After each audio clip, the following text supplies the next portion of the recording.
Hello and welcome. इस lecture के अंदर हम डिस्कस करेंगे लिबर्टी। लिबर्टी मतलब स्वतंत्रता। जो भी एक इंसान करना चाहे उसके पास वो करने की पूरी स्वतंत्रता होनी चाहिए। किसी तरीके का कोई दबाव, बंदिशें या रिस्ट्रिक्शंस उसके ऊपर नहीं होनी चाहिए। वो जो कपड़े पहनना चाहता है वो पहन सकता है, जो बोलना चाहता है वो बोल सकता है, जो खाना चाहता है वो खा सकता है, कहीं पे घूमना चाहता है घूम सकता है, वो जो सोचना चाहता है वो सोच सकता है, वो जो काम करना चाहता है वो काम कर सकता है।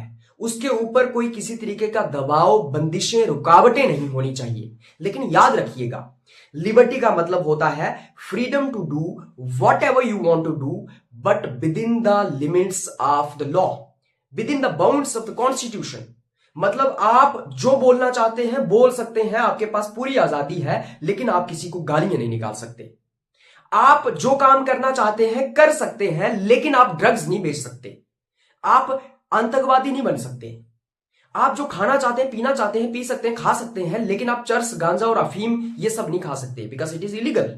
सो you can do whatever you want to do but within the bounds of the constitution, within the limits of the law. तो इस लेक्चर के अंदर हम पूरे डिटेल्ड तरीके से लिबर्टी को समझने की कोशिश करेंगे। हम पूरा का पूरा पोस्टमार्टम करेंगे लिबर्टी का। नेगेटिव लिबर्टी क्या होती है, पॉजिटिव लिबर्टी क्या होती है, अलग अलग थिंकर्स के व्यूज क्या है, पूरे तरीके से हम लिबर्टी को इस लेक्चर के अंदर समझने की कोशिश करेंगे। तो आइए शुरू करते हैं। सबसे पहले जब मैं लिबर्टी का इंट्रोडक्शन देखता हूं तो उसके अंदर आपको यह समझना है कि ये जो लिबर्टी है ये एक फंडामेंटल वैल्यू है लिबरलिज्म की। फंडामेंटल वैल्यू है लिबरलिज्म की। मतलब क्या? लिबरलिज्म के बारे में आपने सुना होगा। लिबरलिज्म एक आइडियोलॉजी है, एक विचार है, और उस लिबरलिज्म का जो कोर प्रिंसिपल, कोर वैल्यू है वो लिबर्टी ही है। मतलब लिबर्टी से ही लिबरलिज्म उभर करके आया है, और liberalism always revolves around liberty. Liberalism पूरा का पूरा लिबर्टी के अराउंड ही घूमता रहता है। बेसिकली इसके अंदर यही बात होती है कि इंसान के पास स्वतंत्रता होनी चाहिए। कितनी स्वतंत्रता होनी चाहिए, सरकार कितना एक इंसान को रोक सकती है, रोक भी सकती है या नहीं रोक सकती है, ये सब लिबरलिज्म के अंदर डिस्कस किया गया है। अल्टीमेटली लिबरलिज्म के अंदर लिबर्टी की ही बात होती है कि स्वतंत्रता होनी चाहिए, और ये बात होती है कि कितनी होनी चाहिए, कितनी नहीं होनी चाहिए, गवर्नमेंट कहां पे इंटरफेयर कर सकती है।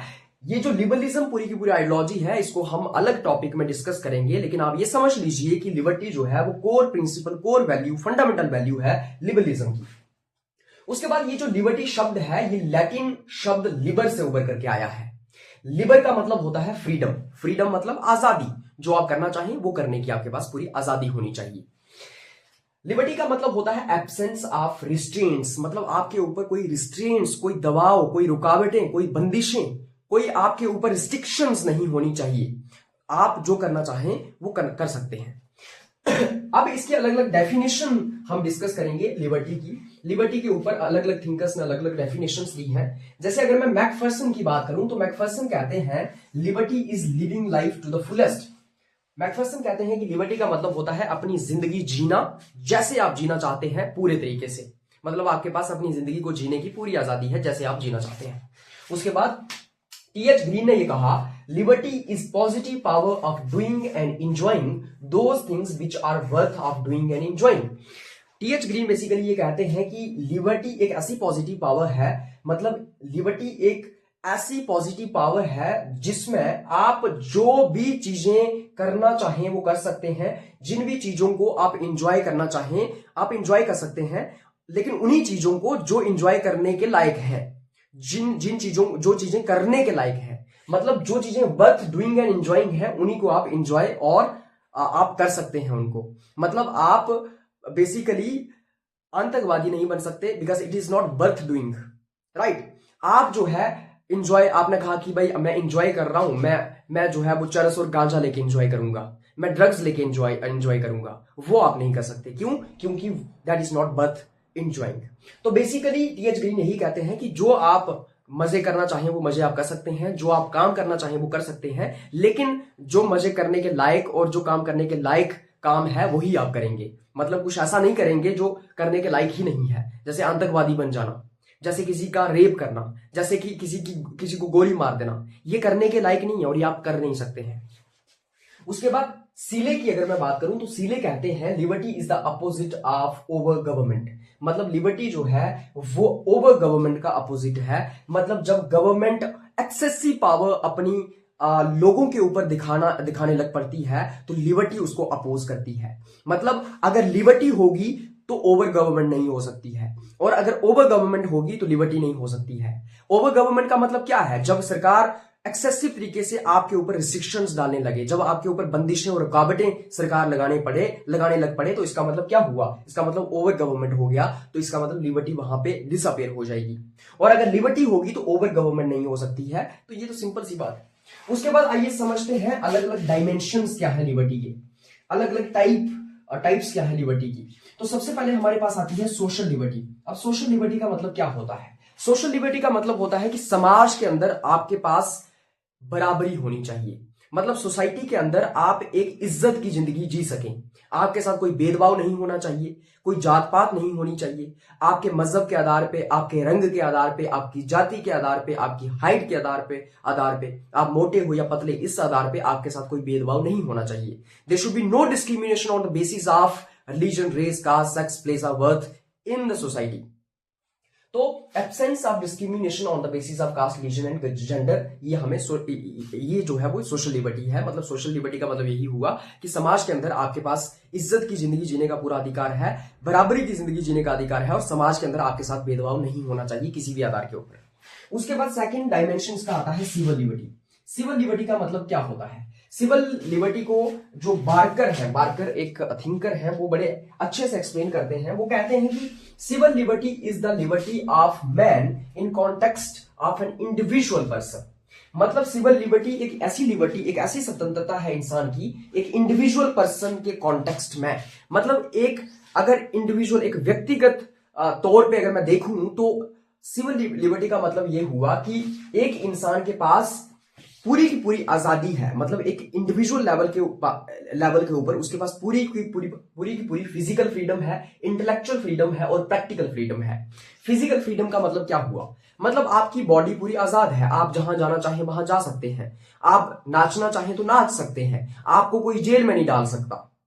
तो आपके पास फिजिकल फ्रीडम है, आप जो करना चाहें कर सकते हैं, जहां जाना चाहें वो जब वहां पे आप जा सकते हैं, आपको कोई जेल में नहीं डाल सकता, आपको कोई अरेस्ट नहीं कर सकता। उसके बाद आपके पास इंटेलेक्चुअल फ्रीडम है। इंटेलेक्चुअल फ्रीडम मतलब आप जो सोचना चाहें वो सोच सकते हैं, जिस मजहब को फॉलो करना चाहें वो फॉलो कर सकते हैं, आप जैसे विचार रखना चाहें वो रख सकते हैं। तो आप इंटेलेक्चुअली यू आर फ्री, मतलब दिमाग से आपके पास पूरी आजादी है। और उसके बाद प्रैक्टिकल फ्रीडम का मतलब ये हुआ कि आपके पास आजादी तो है लेकिन आप उस आजादी का इस्तेमाल भी कर पा रहे हैं। जैसे आपके पास पढ़ने की आजादी तो है लेकिन स्कूल्स भी अवेलेबल हैं जहां पे आप पढ़ सकते हो। मान लो आपको आजादी दे दी है कि आप पढ़ना चाहिए, आपके पास पढ़ने की पूरी आजादी है, लेकिन स्कूल्स ही नहीं है इस देश में, तो क्या करनी है वो आजादी? तो आपके पास पढ़ने की अगर आजादी है तो स्कूल्स भी अवेलेबल है। तो प्रैक्टिकल फ्रीडम का मतलब ये हुआ कि आप आजादी का इस्तेमाल कर सकें, आप उस आजादी को जो है वो एंजॉय कर सकें। ऐसे तो आपको आजादी दे दी कि आपके पास जो है वो अमीर बनने की आजादी है, लेकिन इस देश में जो है वो आप अमीर बन ही नहीं सकते हैं, आपके पास कोई अपॉर्चुनिटीज ही नहीं है। तो क्या मतलब उस आजादी का? तो बेसिकली प्रैक्टिकल फ्रीडम का मतलब ये होता है कि जो आपको आजादी दी गई है उस आजादी का आप अच्छे से इस्तेमाल भी कर सके, आपके पास अपॉर्चुनिटीज हो, आपके पास जैसे रोजगार की आजादी तो है, आप कोई भी काम कर सकते हैं, लेकिन इस देश में रोजगार ही नहीं है, इस देश में नौकरियां ही नहीं है, इस देश में एम्प्लॉयमेंट ही नहीं है। तो क्या करनी है वो आजादी? तो प्रैक्टिकल फ्रीडम का मतलब ये हुआ कि आप जो करना चाहें वो करने की आजादी आपके पास है, लेकिन आपके पास अपॉर्चुनिटीज भी है, मतलब आप प्रैक्टिकली वो कर सकते हैं। उसके बाद हमारे पास आती है इकोनॉमिक लिबर्टी। इकोनॉमिक लिबर्टी को लास्की बड़े अच्छे से डिफाइन करते हैं। लास्की का ये कहना है कि इकोनॉमिक लिबर्टी का मतलब ये हुआ freedom from wants of tomorrow and availability and adequate opportunities for earning the livelihoods. इसका मतलब ये हुआ कि आपके पास जो है वो पूरी की पूरी आजादी है और आपके पास एक तरीके की स्टेबिलिटी है। मतलब आप इस चीज को लेकर परेशान नहीं है कि कल आपको पता नहीं खाना मिलेगा या नहीं मिलेगा, कल आपकी जॉब ना चली जाए। मतलब आपकी जो फ्यूचर की वांट्स हैं, मतलब जो फ्यूचर की जरूरतें आपकी हैं वो सिक्योर्ड हैं। मतलब आपको किसी तरीके की फिक्र नहीं है। मतलब ऐसा नहीं है कि आपको फिक्र लगी हुई है कि पता नहीं कल मेरे पास घर होगा या नहीं होगा, मेरे पास खाना होगा या नहीं होगा, मेरे पास पहनने के लिए कपड़े होंगे या नहीं होंगे। तो जो आपकी फ्यूचर की वांट्स हैं वो सिक्योर्ड हैं। मतलब आपको उसका कोई डर नहीं है। आपको ये डर नहीं है कि कल को मैं गरीब ना हो जाऊं, आपको ये डर नहीं है कि आपकी जॉब ना चली जाए, आपको ये डर नहीं है कि आपका घर आपसे छीन ना लिया जाए। तो आपकी जो फ्यूचर वांट्स हैं उनसे उन फ्यूचर वांट्स की से आपको आजादी है। Basically those wants are secured, और आपके पास पूरी की पूरी अपॉर्चुनिटीज हैं कि आप जो है वो अपना लिवलीहुड अर्न कर सकें। आप जो जॉब करना चाहें वो कर सकते हैं, आप पैसा कमाना चाहें आप पैसा कमा सकते हैं। तो ये इकोनॉमिक लिबर्टी होती है। इकोनॉमिक लिबर्टी का मतलब ये हुआ कि आपकी जो बेसिक नेसेसिटीज हैं वो आपके पास अवेलेबल है। आपको किसी तरीके का डर नहीं है कि मेरे पास घर नहीं है, मेरे पास खाना नहीं है, कपड़े नहीं है। मतलब आपकी जो बुनियादी जरूरतें हैं वो पूरी आपकी जो बुनियादी जरूरतें हैं वो पूरी हैं। उसके बाद हमारे पास आती है पॉलिटिकल लिबर्टी। अब पॉलिटिकल लिबर्टी का मतलब क्या होता है? पॉलिटिकल लिबर्टी का मतलब ये हुआ कि एक इंसान पूरा का पूरा आजाद है। वो वोट दे सकता है, उसके पास वोट देने का अधिकार है, वो इलेक्शंस लड़ सकता है, वो पॉलिटिकल प्रोसेसेस के अंदर पार्टिसिपेट कर सकता है, वो सरकार का क्रिटिसिज्म कर सकता है, सरकार के अगेंस्ट प्रोटेस्ट कर सकता है। तो ये है पॉलिटिकल लिबर्टी। तो ये डिफरेंट डायमेंशंस ऑफ लिबर्टी हमारे पास आते हैं, जिसके अंदर हम social liberty, civil liberty, economic liberty और पॉलिटिकल लिबर्टी को डिस्कस करते हैं। उसके बाद आइए डिस्कस करते हैं पॉजिटिव लिबर्टी क्या होती है और नेगेटिव लिबर्टी क्या होती है। और यहां पे जिन थिंकर का इस्तेमाल हम करेंगे उनका नाम है इसाया बर्लिन। इसाया बर्लिन ने किताब लिखी, उस किताब का नाम था टू कॉन्सेप्ट्स ऑफ लिबर्टी, जिसके अंदर बेसिकली वो पॉजिटिव लिबर्टी को नेगेटिव लिबर्टी से डिफरेंशिएट करने की कोशिश करते हैं। वो ये बताते हैं कि पॉजिटिव लिबर्टी क्या होती है और ये बताते हैं कि नेगेटिव लिबर्टी क्या होती है। तो वो पॉजिटिव लिबर्टी और नेगेटिव लिबर्टी को डिफरेंशिएट करते हैं। हालांकि उन्होंने नेगेटिव लिबर्टी का समर्थन किया और पॉजिटिव लिबर्टी का बिल्कुल समर्थन नहीं किया। क्या होती है पॉजिटिव लिबर्टी? जब मैं पॉजिटिव लिबर्टी की बात करता हूं, इसका मतलब ये हुआ कि आपके पास आजादी है, आपके पास स्वतंत्रता है, लेकिन उस आजादी को, स्वतंत्रता को सच में जीने के लिए सरकार आपका सपोर्ट करती है। जैसे मैं एग्जांपल लेता हूं कि आपके पास स्वतंत्रता है, आपके पास फ्रीडम है, आप जो करना चाहें वो कर सकते हैं। आपके पास स्वतंत्रता है पढ़ने की, आप एजुकेशन हासिल कर सकते हैं, लेकिन मान लो कि आपके पास कोई स्कूल ही नहीं है, तो वो स्वतंत्रता क्या मायने रखेगी? तो पॉजिटिव लिबर्टी वालों का ये कहना है कि भाई स्वतंत्रता देने से कुछ नहीं होगा, आपको लोगों को मीन्स, अपॉर्चुनिटीज भी देनी होंगी जिससे कि वो स्वतंत्रता को जी पाए, फ्रीडम को जी पाए। जैसे आपको फ्रीडम दी है पढ़ने की, मगर आपके पास स्कूल ही नहीं है, तो क्या करनी है वो फ्रीडम? तो पॉजिटिव लिबर्टी वालों का ये मानना है, पॉजिटिव लिबर्टी के अंदर ये कहा जाता है कि अगर आपको फ्रीडम दी गई है पढ़ने की, तो सरकार आपकी हेल्प करेगी, स्कूल खोलेगी, आपको फ्री में शिक्षा देगी ताकि आप सच में पढ़ पाए। जैसे कि आप गरीब हो और आपके पास पूरी की पूरी फ्रीडम है कि आप अमीर हो सकते हो, लेकिन आप कैसे अमीर होंगे? लेकिन पॉजिटिव लिबर्टी के अंदर यह आता है कि सरकार आपकी हेल्प करेगी, आपके ऊपर टैक्सेस कम लगाए जाएंगे, आपको लोन दिया जाएगा, आपको सब्सिडीज प्रोवाइड की जाएंगी ताकि आप सच में अमीर बन सकें। अगर आप छोटे मोटे बिजनेसमैन हैं तो आपका सपोर्ट किया जाएगा गवर्नमेंट के द्वारा। बात समझ आ रही है? तो बेसिकली पॉजिटिव लिबर्टी के अंदर यह कहा जाता है कि गवर्नमेंट आपका सपोर्ट करेगी, आपकी लिबर्टी, आप अच्छे से फ्रीडम को या फिर लिबर्टी को अच्छे से एक्सरसाइज कर पाए, राइट? तो लेकिन पॉजिटिव लिबर्टी का जो है वो बर्लिन समर्थन नहीं करते हैं। वहीं दूसरी ओर नेगेटिव लिबर्टी का क्या मतलब होता है? नेगेटिव लिबर्टी का मतलब होता है कि भाई एक इंसान को अकेला छोड़ दो, जो वो करना चाहता है वो करे, उसको कोई रोके ना टोके ना, उसके ऊपर कोई इंटरफेरेंस नहीं होनी चाहिए, गवर्नमेंट का कोई उसमें रोल नहीं होना चाहिए, गवर्नमेंट साइड हट जाए, स्टेट साइड हट जाए, स्टेट और गवर्नमेंट का कुछ लेना देना नहीं है एक इंसान की लाइफ में। एक इंसान को अकेला छोड़ दो और वो जो करना चाहता है उसको करने दो। लेकिन वो अगर पढ़ना चाहता है कैसे पढ़ेगा? स्कूल ही नहीं अगर होंगे तो ये नेगेटिव लिबर्टी का मतलब होता है कि कोई रिस्ट्रिक्शंस, रेजिस्टेंस या फिर सरकार का कंट्रोल नहीं होना चाहिए। अब जब मैं बर्लिन की बात करता हूं, अब मेन पॉइंट पे आते हैं। बेसिकली बर्लिन का ये कहना है, देखो पॉजिटिव लिबर्टी होती क्या है ये मैंने आपको बता दिया, लेकिन बर्लिन उसको किस तरीके से देखता है वो समझिए। बर्लिन कहता है under positive liberty a person becomes a slave of the state. Positive liberty के अंदर एक इंसान स्टेट का, मतलब सरकार का गुलाम बन जाता है, और स्टेट जो है वो उस इंसान की जिंदगी को कंट्रोल करने लगती है। बर्लिन ये कहता है कि जब आप सरकार को ये मौका दे देते हो कि सरकार आपकी लिबर्टी के अंदर जो है वो इंटरफेयर कर सकती है, मतलब सरकार आपके लिए अपॉर्चुनिटीज क्रिएट करेगी कि आप अच्छे से अपनी आजादी को जी सकें, लेकिन वो सरकार को एक तरीका मिल जाता है आपको कंट्रोल करने का। सरकार के फिर आप गुलाम बन जाते हो। सरकार फिर मनमर्जी करने लगती है क्योंकि उसको आपने अपने घर में आने के लिए दरवाजा जो है उसके लिए खोल दिया है। समझ आ रही है बात? बर्लिन ये कहता है कि आप जब कहते हो कि गवर्नमेंट की इंटरफेरेंस अलाउड है, गवर्नमेंट जो है वो इंटरफेयर कर सकती है, गवर्नमेंट अपॉर्चुनिटीज क्रिएट करेगी, लेकिन गवर्नमेंट बेसिकली करती क्या है, गवर्नमेंट को आप मौका दे देते हैं अपनी जिंदगी में आने का, और गवर्नमेंट फिर गलत तरीके से जो है वो आपके ऊपर इंटरफेरेंस करती है, आपके ऊपर कंट्रोल करती है और आपकी पूरी जिंदगी को कंट्रोल कर लेती है और आपको गुलाम बना लेती है। ये बर्लिन का कहना है। उसके बाद जब मैं नेगेटिव लिबर्टी की बात करता हूं, नेगेटिव लिबर्टी का समर्थन करता है बर्लिन। मतलब बर्लिन का सिंपली ये कहना है कि गवर्नमेंट का कोई रिस्ट्रिक्शन नहीं होना चाहिए, कोई इंटरफेरेंस नहीं होना चाहिए स्टेट का या गवर्नमेंट का आपकी जिंदगी के अंदर। नेगेटिव लिबर्टी के अंदर ये कहा जाता है कि स्टेट इज नेसेसरी इवल। मतलब स्टेट एक ऐसी बुराई है, स्टेट को इवल के साथ कंपेयर किया जा रहा है, लेकिन नेसेसरी इवल है। मतलब स्टेट का होना भी जरूरी है, अदरवाइज हमें स्टेट की जरूरत नहीं थी, क्योंकि स्टेट जो है वो लिबर्टी को खत्म करने की कोशिश करती है। स्टेट लिबर्टी की दुश्मन है, लेकिन स्टेट इसलिए जरूरी है ताकि लॉ एंड ऑर्डर मेंटेन किया जाए। भाई कोई किसी की हत्या ना कर दे, कोई किसी की प्रॉपर्टी ना छीन ले, इसलिए स्टेट चाहिए हमें। स्टेट एक वॉच डॉग की तरह होनी चाहिए। मतलब स्टेट जो है वो एक वॉच डॉग का रोल प्ले करेगी। मतलब जैसे आपके घर के बाहर जो है वो एक वॉचमैन खड़ा होता है, लेकिन उस वॉचमैन को आपके घर के अंदर क्या चल रहा है, आप कैसे सो रहे हैं, क्या खा रहे हैं, कैसे रह रहे हैं, उससे फर्क नहीं पड़ना चाहिए। उसका सिर्फ इतना सा ही काम है कि वो घर की रखवाली करे। इसी तरीके से स्टेट का बस इतना सा काम है कि वो लॉ एंड ऑर्डर देखे। बाकी एक इंसान क्या बोल रहा है, कैसे जिंदगी जी रहा है, क्या पहन रहा है, क्या खा रहा है, इसमें स्टेट का कुछ लेना देना नहीं होना चाहिए। ये बेसिकली नेगेटिव लिबर्टी के अंदर कहा जाता है that state should play the role of watchman.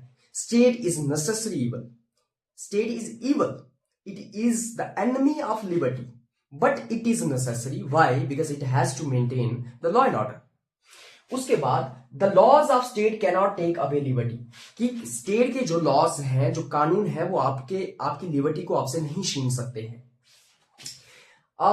Liberty जो है उसका असल में मतलब ये है, मतलब नेगेटिव लिबर्टी के अंदर ये कहा जाता है कि लिबर्टी का असली में मतलब ये है कि आपके ऊपर कोई किसी तरीके की रिस्ट्रेंट्स नहीं होनी चाहिए, रिस्ट्रिक्शंस नहीं होनी चाहिए, बंदिशें और रुकावटें नहीं होनी चाहिए। इसके और मेन प्रोपोनेंट्स कौन हैं जो इस नेगेटिव लिबर्टी का समर्थन करते हैं? तो अगर मैं जॉन लॉक की बात करूं, थॉमस हॉब्स की बात करूं, बेंजामिन कॉन्स्टेंट की बात करूं, हर्बर्ट स्पेंसर की बात करूं, एफ हाई की बात करूं, रॉबिन नॉजी की बात करूं, ये सारे के सारे थिंकर नेगेटिव लिबर्टी का समर्थन करते हैं। मतलब कि इन लोगों का ये मानना है कि सरकार का इंटरफेरेंस एक इंसान की जिंदगी में नहीं होना चाहिए। एक इंसान जैसे जीना चाहे, जैसे रहना चाहे, जो पहनना चाहे, जो बोलना चाहे, वो उसको बोलने की आजादी है। उसको अकेला छोड़ दो और उसके ऊपर कोई बंदिशें और रुकावटें मत लगाओ।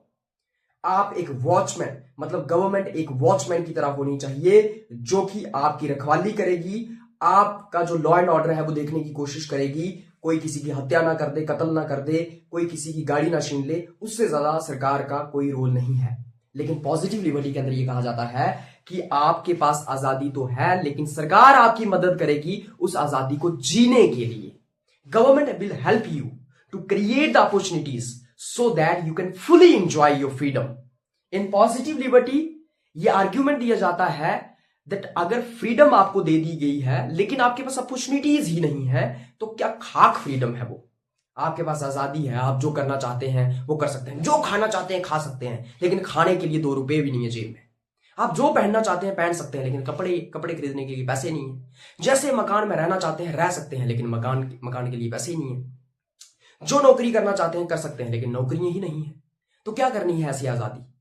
तो यहां पे कहा जाता है कि सरकार आपकी आजादी को हासिल करने के लिए, आप पूरे तरीके से आजादी को एंजॉय कर सकें, स्वतंत्रता को एंजॉय कर सकें, सरकार वैसे मौके आपको देगी।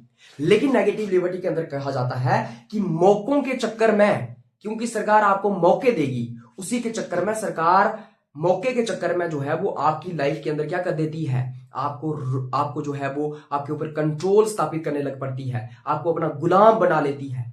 सरकार जो है वो इंटरफेरेंस इतना कर देती है कि वो आपके लिए अपॉर्चुनिटीज फिर क्रिएट नहीं करती है, बल्कि अपॉर्चुनिटीज के नाम पे आपको अपना गुलाम बना लेती है और आपके ऊपर रिस्ट्रिक्शंस लगाने लग पड़ती है, आपके ऊपर बंदिशें लगाने लग पड़ती है। तो ये दो कंसेप्ट्स आपको लिबर्टी के मुझे लगता है कि यहां पे समझ आ गए होंगे। एक और चीज जो आपको याद रखनी है और आपके एग्जाम में आपसे पूछी जाएगी वो है अलग अलग थिंकर्स की किताबें। और जो भी मैंने इस लेक्चर में पढ़ाया, जो कोर्स थे, जो किताबें थी, जो थिंकर्स के मैंने नाम लिए, उनको आपको याद रखना है। वहीं से सीईटी पीजी में क्वेश्चंस पूछे जाएंगे। और साथ ही अगर मैं बर्लिन की किताबों की बात करूं तो सबसे जरूरी आपको ये याद रखना है कि इसाया बर्लिन ने ये किताब लिखी थी, टू कंसेप्ट्स ऑफ लिबर्टी। दूसरी किताब जो उन्होंने लिखी उसका नाम था Karl Marx, his life and environment. ये दूसरी किताब है बर्लिन की, 1939 में लिखी गई थी। 4 एसेज ऑन लिबर्टी, ये तीसरी किताब है जो 1969 में लिखी गई थी। और विको एंड हर्डर, ये चौथी किताब है जो 1976 में लिखी गई थी। और ये आपको याद रखना है अलग अलग थिंकर्स की वर्क्स जो हैं, अलग अलग थिंकर्स की जो किताबें हैं। अब आइए समझते हैं जेएस मिल के क्या व्यूज हैं लिबर्टी के ऊपर। मतलब जेएस मिल लिबर्टी को किस तरीके से डिफाइन करते हैं और क्या वो पॉजिटिव लिबर्टी का समर्थन करते हैं या नेगेटिव लिबर्टी का। तो जब मैं जेएस मिल की बात करता हूं, उन्होंने अपनी एक किताब लिखी, उस किताब का नाम था एसे ऑन लिबर्टी, जो कि 1859 में लिखी गई। और इसी के अंदर वो लिबर्टी के ऊपर अपने व्यूज देते हैं।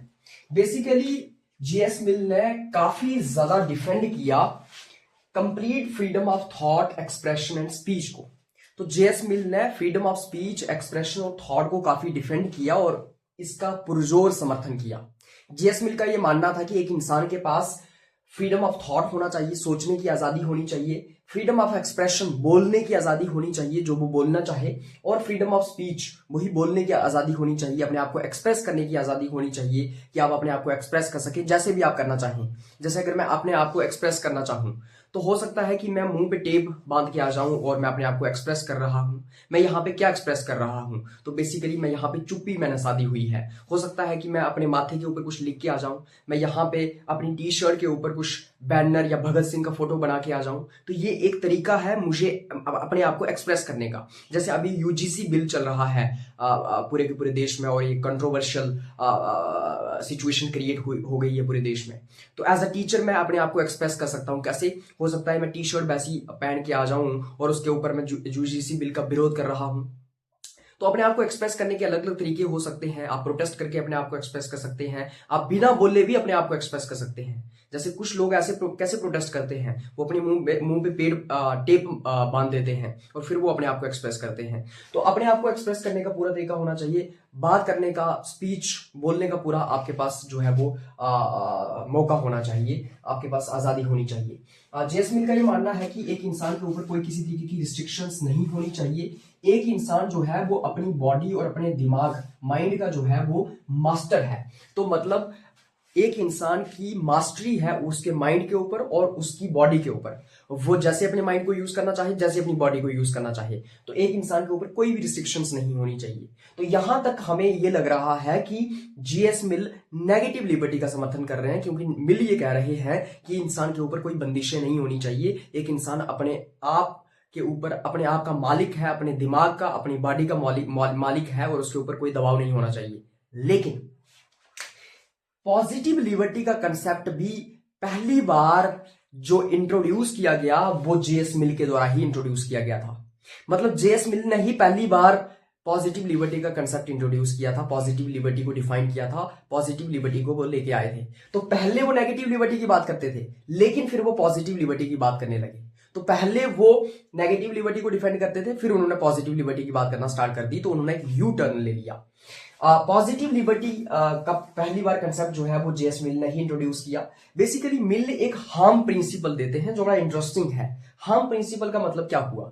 मिल कहते हैं कि इंसान का जो एक्शन होता है ना, एक्शन मतलब फॉर एग्जांपल मैं अगर कुछ करता हूं तो वो मेरा एक्शन है। मैं अगर बोल रहा हूं तो एक एक्शन है। मैं अगर कुछ किसी को थप्पड़ मार रहा हूं तो वो भी एक एक्शन है। तो मिल ने कहा कि एक्शन दो तरीके का होता है, एक होता है सेल्फ रिगार्डिंग एक्शन, एक होता है other regarding action. Self regarding action का मतलब होता है वो एक्शन जो आप तक सीमित है। अदर रिगार्डिंग एक्शन का मतलब ये हुआ कि जब आपका एक्शन दूसरों को अफेक्ट करने लग पड़ता है, दूसरों के ऊपर असर करने लग पड़ता है। तो जेएस मिल कहते हैं कि सेल्फ रिगार्डिंग एक्शन के अंदर आपके पास जो है वो कंप्लीट फ्रीडम है। क्या है? कंप्लीट फ्रीडम है कहां पे, सेल्फ रिगार्डिंग एक्शन में, कंप्लीट फ्रीडम। लेकिन अदर रिगार्डिंग एक्शन में आपके पास नो कंप्लीट फ्रीडम, कोई कंप्लीट फ्रीडम आपके पास नहीं है। मतलब यहां पे सरकार क्या कर सकती है, इंटरफेयर कर सकती है। गवर्नमेंट क्या कर सकती है, गवर्नमेंट कैन इंटरफेयर। जैसे फॉर एग्जाम्पल मैं अपने कमरे के अंदर बैठ के, कमरा बंद करके शाम को एक पैग लगाता हूं और सो जाता हूं, ये मेरा सेल्फ रिगार्डिंग एक्शन है। इससे किसी दूसरे इंसान को नुकसान नहीं पहुंच रहा है। मैं अपने कमरे के अंदर जो है वो सिगरेट पीता हूं और फिर सिगरेट पीने के बाद मैं सो जाता हूं, इससे किसी दूसरे इंसान को नुकसान नहीं पहुंच रहा है। लेकिन अगर मैं दारू की बोतल लेके मार्केट में चला जाऊं और वहां पे खुलेआम दारू पीऊं और फिर मां बहन की गालियां निकालूं, इसका मतलब ये मेरा अदर रिगार्डिंग एक्शन हो गया है। मेरे एक्शन से दूसरों के ऊपर जो है वो असर पड़ रहा है। मान लो मैं सिगरेट पीऊं लेकिन धुआं जो है वो किसी दूसरे के मुंह पे निकालूं, या मैं कहीं स्कूल में जाके जो है वो सिगरेट पीना स्टार्ट कर दूं, मैं किसी कैफेटेरिया में, रेस्टोरेंट में सिगरेट पीना स्टार्ट कर दूं और धुआं जो है लोगों के ऊपर उड़ाऊं, तो इसका मतलब मेरा जो एक्शन है वो दूसरों के ऊपर जो है वो असर कर रहा है। तो जब तक आपका एक्शन सेल्फ रिगार्डिंग एक्शन है तो उसके अंदर आपके पास पूरी आजादी है, आपके ऊपर कोई भी किसी तरीके की बंदिश रुकावट नहीं लगाई जा सकती है। जैसे मैं अपने कमरे के अंदर बैठ के दारू पी रहा हूं तो पी के सो रहा हूं, इससे किसी को क्या फर्क पड़ रहा है, और इसके ऊपर कोई किसी तरीके की बंदिश रुकावट नहीं किसी के द्वारा लगाई जानी चाहिए। लेकिन अगर मैं बाहर मार्केट में जाके दारू पीता हूं और मां बहन की गालियां निकालता हूं, मतलब ये अदर रिगार्डिंग एक्शन हो गया है और इसके ऊपर सरकार जो है रोक टोक लगा सकती है। तो इस तरीके से मिल जो है वो पॉजिटिव लिबर्टी को डिफाइन करते हैं। मिल का ये कहना है कि positive liberty means creating the full conditions for the full development of individual in society. जेस मिल कहते हैं कि पॉजिटिव लिबर्टी का मतलब होता है कि ऐसी कंडीशंस क्रिएट करना, ऐसी अपॉर्चुनिटीज क्रिएट करना ताकि एक समाज के अंदर एक व्यक्ति अपने आप को पूरे तरीके से डेवलप कर सके। अगर वो पढ़ना चाहे तो उसके पास स्कूल्स होने चाहिए, अगर वो अपना इलाज करवाना चाहे तो उसके पास हॉस्पिटल्स अवेलेबल होने चाहिए।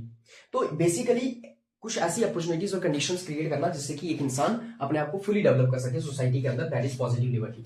मिल कहते हैं कि जो स्टेट है वो लिबर्टी की दुश्मन नहीं है, और नेगेटिव लिबर्टी के अंदर कहा जाता है कि स्टेट जो है वो लिबर्टी की दुश्मन है। लेकिन मिल कहते हैं ऐसा नहीं है, स्टेट जो है वो नेगेटिव लिबर्टी, स्टेट जो है वो लिबर्टी की दुश्मन नहीं है। स्टेट जो है वो आपकी हेल्प करती है कि आप जो है वो लिबर्टी को अच्छे से इंजॉय कर सके। मेजर प्रोपोनेंट्स कौन है पॉजिटिव लिबर्टी के, और कौन ऐसे थिंकर्स हैं जो पॉजिटिव लिबर्टी का समर्थन करते हैं, जिनको आपको याद रखना है। और यहां से आपको क्वेश्चन पूछा जा सकता है कि बताओ पॉजिटिव लिबर्टी का प्रोपोनेंट कौन है और नेगेटिव लिबर्टी का कौन है, तो वो आपको याद रखना है। TH Green, Laski, Harold Laski जिनको हम कहते हैं, John Rawls, Macpherson, Rousseau, Hegel, Charles Taylor, Amartya Sen जो कि एक इंडियन है, और अर्नेस्ट बार्कर, ये सारे के सारे प्रोपोनेंट्स हैं पॉजिटिव लिबर्टी के और पॉजिटिव लिबर्टी का समर्थन करते हैं। उसके बाद आइए समझते हैं कि लास्की मतलब हेराल्ड लास्की के क्या व्यूज हैं पॉजिटिव लिबर्टी के ऊपर। एच.जे. लास्की के क्या व्यूज हैं पॉजिटिव लिबर्टी के ऊपर। लास्की का ये कहना है कि freedom means the availability of such conditions in which the best opportunity for individual is available. Basically वो पॉजिटिव लिबर्टी का समर्थन करते हैं और वो ये कहते हैं कि लिबर्टी का या फ्रीडम का मतलब ये होता है कि आपके पास वो सारी की सारी कंडीशंस अवेलेबल हैं, आपके पास सारे मौके अवेलेबल हैं, अपॉर्चुनिटीज अवेलेबल हैं, जिससे कि क्या है, in which the best opportunity for individual is available. मतलब आपके पास वो सारी की सारी कंडीशंस और अपॉर्चुनिटीज अवेलेबल होनी चाहिए जिससे कि आप अपनी लिबर्टी को एक्सरसाइज कर सकें, उसको एंजॉय कर सकें। तो वही सेम ही बात कह रहे हैं, लास्की भी ये कह रहे हैं कि आपके पास फुल कंडीशंस होनी चाहिए, ताकि आपके पास फुल अपॉर्चुनिटीज होनी चाहिए ताकि आप लिबर्टी को एंजॉय कर सकें। उन्होंने एक किताब लिखी है जिसका नाम है अ ग्रामर ऑफ पॉलिटिक्स, जो आपको याद रखनी है और यहां से क्वेश्चन पूछा जा सकता है। उसके बाद आइए डिस्कस करते हैं मैकफर्सन के क्या व्यूज हैं लिबर्टी के ऊपर। सबसे पहले तो आपको यही समझना है कि मैकफर्सन भी पॉजिटिव लिबर्टी को डिफेंड करता है, उसका सपोर्ट करता है। और मैकफर्सन बेसिकली बर्लिन का क्रिटिसिज्म करता है, क्योंकि बर्लिन क्या कर रहा था, पॉजिटिव लिबर्टी का क्रिटिसिज्म कर रहा था। बर्लिन जो है वो पॉजिटिव लिबर्टी की खिलाफत कर रहा था, उसको क्रिटिसाइज कर रहा था। तो बर्लिन को क्रिटिसाइज करते हुए मैकफर्सन ने बेसिकली पॉजिटिव लिबर्टी को डिफेंड किया। मैकफर्सन ये कहते हैं कि positive liberty is the freedom to act as a full human being. मतलब पॉजिटिव लिबर्टी जो है वो एक तरीका है, एक ऐसी फ्रीडम है जिससे कि इंसान पूरा इंसान बन सकता है और पूरा इंसान होने के नाते जो है वो एक्ट कर सकता है। मतलब as a full human being वो जो है वो एक्ट कर सकता है। अगर आप उसको पॉजिटिव लिबर्टी नहीं दोगे और सिर्फ नेगेटिव लिबर्टी दे दोगे और कहोगे कि एक इंसान को अकेला छोड़ दो और वो जो करना चाहता है वो करे, तो वो बेसिकली फुल ह्यूमन बीइंग की तरह जो है वो एक्ट नहीं कर पाएगा, क्योंकि उसके लिए आप वैसी अपॉर्चुनिटीज क्रिएट नहीं करोगे, उसको कंडीशंस नहीं दोगे ताकि वो अपने आप को फुली डेवलप कर सके। इसलिए this is the power of man to develop himself. तो पॉजिटिव लिबर्टी जो है ये एक ऐसी पावर है जो जिससे इंसान अपने आप को फुली डेवलप करता है, क्योंकि उसको वैसी कंडीशंस और अपॉर्चुनिटीज मिलती हैं। अदरवाइज अगर सिर्फ लिबर्टी उसके पास होगी और उसके लिए अपॉर्चुनिटीज अगर आप नहीं दोगे तो वो कुछ नहीं कर पाएगा। उसके बाद उसने बेर्लिन को क्रिटिसाइज किया, जैसे मैंने आपको बताया। उसके बाद आइए डिस्कस करते हैं कि अर्नेस्ट बार्कर का क्या कहना था लिबर्टी के ऊपर। तो अगेन अर्नेस्ट बार्कर जो है वो पॉजिटिव लिबर्टी का समर्थन करता है। अर्नेस्ट बार्कर ने बेसिकली फ्रीडम को 3 टाइप्स में डिवाइड किया और उसने कहा कि ये तीनों टाइप्स जो हैं वो एक दूसरे की कॉम्प्लीमेंट्री हैं, मतलब एक दूसरे से जुड़ी हुई हैं, और ये तीनों जो टाइप्स हैं फ्रीडम की, ये एक दूसरे से जो है वो अलग नहीं की जा सकती हैं, ये आपस में जुड़ी हुई हैं और ये तीनों फ्रीडम्स एक इंसान के पास होनी चाहिए। पहला, सिविल लिबर्टीज एक इंसान के पास होनी चाहिए। सिविल लिबर्टीज का मतलब क्या हुआ? उसके पास फ्रीडम ऑफ थॉट होना चाहिए, सोचने की आजादी, अपने आप को एक्सप्रेस करने की आजादी, बोलने की आजादी। उसके पास फिजिकल फ्रीडम होनी चाहिए, मतलब वो जहां पे जाना चाहे वहां जा सकता है, फ्रीली मूव कर सकता है, जो भी प्रोफेशन चूज करना चाहता है वो प्रोफेशन चूज कर सकता है, जो काम करना चाहता है वो काम कर सकता है, वो जिस मजहब को मानना चाहता है उसको मान सकता है, अपने आप को एक्सप्रेस कर सकता है, वो इंटेलेक्चुअली फ्री है, जो सोचना चाहता है वो सोच सकता है। उसके बाद पॉलिटिकल फ्रीडम का मतलब ये हुआ कि एक इंसान जो है इलेक्शंस लड़ सकता है, वोट दे सकता है, सरकार का क्रिटिसिज्म कर सकता है। और इकोनॉमिक फ्रीडम का मतलब यही हुआ कि आपके पास जो बेसिक नेसेसिटीज हैं वो आपके पास होनी चाहिए, आपके पास सोशल सिक्योरिटी होनी चाहिए, मतलब कल के खाने का डर आपको नहीं होना चाहिए कि कल खाना मिलेगा या नहीं मिलेगा, मेरे को कल कपड़े मिलेंगे या नहीं मिलेंगे। आपको कोई फ्यूचर जो आपकी बॉन्ड्स हैं उसका कोई डर नहीं होना चाहिए। आपकी जो लाइफ है वो सिक्योर होनी चाहिए और आपके पास बुनियादी जो जरूरतें आपकी हैं वो आपके पास अवेलेबल होनी चाहिए और आपके पास बेस्ट अपॉर्चुनिटीज होनी चाहिए ताकि आप अच्छा कमा सकें, अच्छा खा सकें और अपना लिवलीहुड अर्न कर सकें। उसके बाद उसने किताब लिखी, किसने? अर्नेस्ट बार्कर ने, जो आपको याद रखनी है। उस किताब का नाम है principles of social and political theory. उसके बाद लिबर्टी के ऊपर, फ्रीडम्स के ऊपर एक अटलांटिक चार्टर 1941 में साइन होता है और ये अटलांटिक चार्टर जो है ये अटलांटिक ओशन में एक शिप के ऊपर जो है बैठ के साइन किया गया था चर्चिल और रूजवेल्ट के द्वारा। चर्चिल बेसिकली उस वक्त ब्रिटेन के प्राइम मिनिस्टर थे और रूजवेल्ट जो है वो उस वक्त यूएसए के प्रेसिडेंट थे और चर्चिल जो है वो पीएम थे उस वक्त ब्रिटेन के। तो इन दोनों ने एक चार्टर साइन किया, एक डॉक्यूमेंट साइन किया जिसके अंदर इन्होंने 4 फ्रीडम्स को डिक्लेयर किया। उन्होंने कहा कि ये 4 तरीके की फ्रीडम्स जो हैं वो हम लोगों को देंगे और इन फ्रीडम्स को जो है प्रोटेक्ट किया जाएगा। सबसे पहला इसके अंदर आती थी फ्रीडम ऑफ स्पीच, बोलने की आजादी, फ्रीडम ऑफ वर्शिप, जिस भी धर्म को, जिस भी गॉड को आप पूजना चाहते हैं उसको वर्शिप करने की आपके पास आजादी है। फ्रीडम फ्रॉम फियर, खौफ से आपको आजादी है, मतलब आपके अंदर कोई खौफ नहीं होना चाहिए कि आपको जेल में डाल दिया जाएगा, आपको अरेस्ट कर लिया जाएगा, आपको मार दिया जाएगा। तो फियर से आपको आजादी मिलनी चाहिए। और फ्रीडम फ्रॉम वांट, मतलब जरूरतों से आपको आजादी मिलनी चाहिए, आपकी जरूरतें जो है वो पूरी हो जानी चाहिए, मतलब जो आपकी बेसिक नेसेसिटीज हैं, you should have the access to the basic necessities, you should have roti kapda and मकान। उसके बाद मार्क्सिस्ट कंसेप्ट क्या है फ्रीडम का? तो जब मैं मार्क्सिस्ट लोगों की बात करता हूं तो आपको ये समझना है कि मार्क्सिस्ट लोग जो हैं वो हमेशा यही बात करते हैं कि कैपिटलिज्म जो है वो बहुत बुरी चीज है और कैपिटलिज्म जो है वो वर्कर्स को एक्सप्लॉइट कर रहा है, वर्कर्स की जो है वो वर्कर्स का शोषण कर रहा है। तो ये जो मार्क्सिस्ट लोग हैं ये कहते हैं कि फ्रीडम का मतलब होता है फ्रीडम फ्रॉम नेसेसिटीज, मतलब जरूरतों से आजादी, मतलब आपकी जो जरूरतें हैं उसका आपको डर नहीं होना चाहिए। बेसिकली आपके पास बेसिक नेसेसिटीज होनी चाहिए, रोटी कपड़ा मकान आपके पास होना चाहिए, आपकी सोशल सिक्योरिटी होनी चाहिए, आप गरीब नहीं होने चाहिए, आपके पास खाना अवेलेबल होना चाहिए, पहनने के लिए आपके पास कपड़े होने चाहिए, मकान आपके पास होना चाहिए और आपके पास बेसिक नेसेसिटीज आपकी पूरी होनी चाहिए। आपके पास जो है वो आपको किसी चीज का डर नहीं होना चाहिए, आपका शोषण नहीं होना चाहिए, समाज के अंदर कुछ लोग बहुत अमीर और कुछ गरीब नहीं होने चाहिए, इक्वालिटी होनी चाहिए, इक्वालिटेरियन सोसाइटी होनी चाहिए। उसी के साथ साथ इन लोगों का ये मानना है, मार्क्सिस्ट लोगों का ये मानना है कि ये जो आज का दौर कैपिटलिज्म का दौर है यहाँ पे कोई फ्रीडम नहीं है। यहाँ पे बेसिकली अमीर लोग जो है वो गरीबों को एक्सप्लॉइट कर रहे हैं और बेसिकली लोग अपने आप से दूर हो गए हैं पैसे के चक्कर में। लोग बेसिकली अपने आप से ही दूर हो गए हैं। जो काम वो लोग कर रहे हैं वो खुद से करना नहीं चाहते हैं। आप आईएएस ऑफिसर बनना चाहते हो, आप आईपीएस ऑफिसर बनना चाहते हैं, सरकारी नौकरी हासिल करना चाहते हो, लेकिन ये आप खुद से नहीं करना चाहते हो। ये आप इसलिए कर रहे हो क्योंकि सिस्टम आपको ये करने के लिए मजबूर कर रहा है, समाज आपको ये करने के लिए मजबूर कर रहा है, कैपिटलिज्म आपको ये करने के लिए मजबूर कर रहा है। तो आज के टाइम पे जो लोग काम कर रहे हैं वो ऐसा काम नहीं है जो खुद करना चाहते थे, बल्कि वो वैसा काम है जो उनको करना पड़ रहा है। तो मार्क्सिस्ट लोग ये कहते हैं कि असली में फ्रीडम, स्वतंत्रता तभी होगी कि इंसान वो कर पाएगा जो उसका इनर सेल्फ कहता है, जो उसका जो है पोटेंशियल, जो उसकी क्षमता है, अगर वो करेगा जो वो करना चाहता है। लेकिन आज के टाइम पे इंसान वो नहीं कर रहा है जो वो करना चाहता है, बल्कि वो कर रहा है जो वो नहीं करना चाहता है। वो एक कॉग इन व्हील की तरह है, मतलब जैसे एक पहिया होता है, एक व्हील होता है, उसके अंदर कॉग लगे होते हैं। तो ये जो कॉग हैं ये घूमते रहते हैं और इनको पता ही नहीं होता है कि क्यों घूम रहे हैं। तो इसी तरीके से इंसान भी घूम रहा है, उसको पता ही नहीं है कि क्यों घूम रहा है। वो अपने आप से दूर हो गया है, एलिनेट हो गया है। और इसी तरीके से जो मार्क्सिस्ट हैं जिनका नाम एंगल्स है, एंजल्स का ये कहना है कि फ्रीडम का मतलब होता है कि आपकी जो बेसिक नेसेसिटीज हैं उससे आपको आजादी मिल जाए, आपकी बेसिक नेसेसिटीज पूरी हो जाए।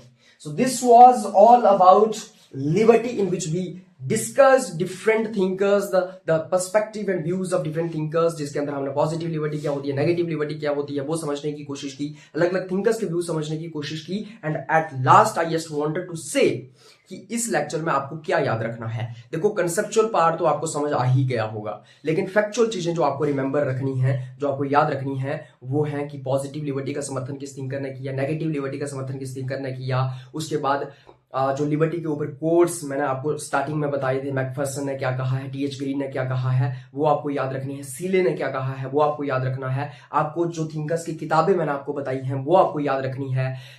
नेगेटिव लिबर्टी और पॉजिटिव लिबर्टी को किसने डिफरेंशिएट किया वो आपको याद रखना है। उसी के साथ साथ आपको ये भी याद रखना है कि किस तरीके से अटलांटिक चार्टर के अंदर जो है वो 4 टाइप ऑफ फ्रीडम्स की बात की गई थी। तो जितनी भी फैक्चुअल इंफॉर्मेशन इस पूरे के पूरे टॉपिक के अंदर मैंने आपको बताई है, वो सारी की सारी फैक्चुअल इंफॉर्मेशन जो है वो आपको याद रखनी है। बस यही मैं कहना चाहता हूं। और लास्ट में जो एक चीज बच गई है वो मैं आपको बताना चाहता हूं, वो ये है कि एक थिंकर है जिनका नाम है बेंजामिन कांस्टेंट। बेंजामिन